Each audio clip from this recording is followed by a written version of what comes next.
わずかばかりの運の悪さをなんだにして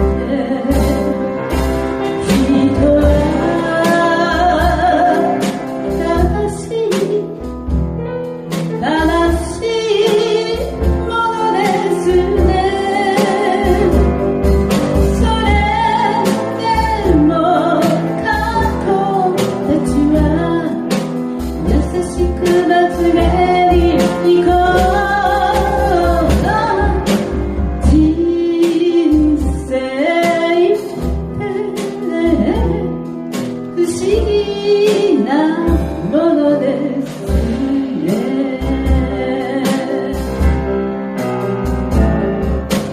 風さんざんと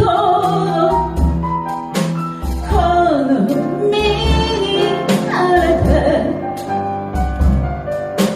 思い通りにならない夢をなくしたりして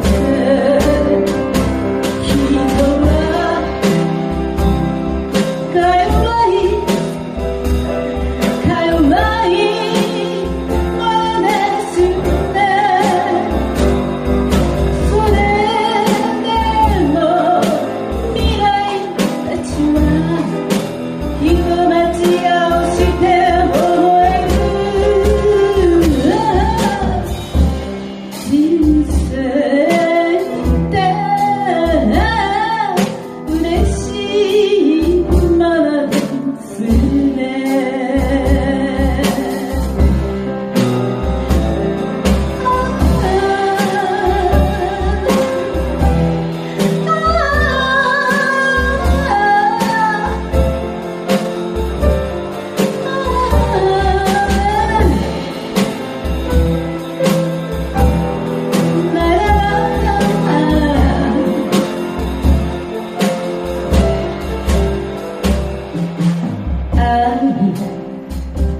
淡々と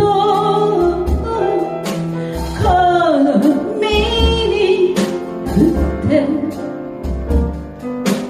心ひそかな嬉し涙を流したりして人は可愛い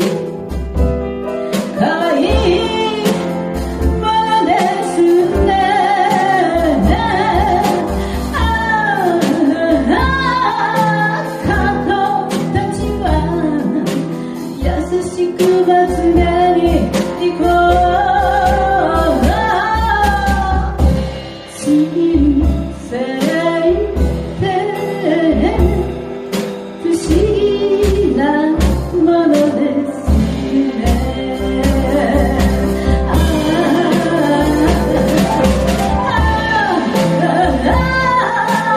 未来たちは人待ちをして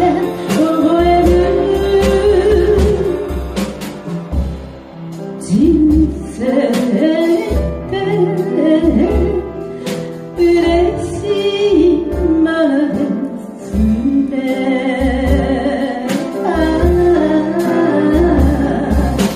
人生って不思議なものですね。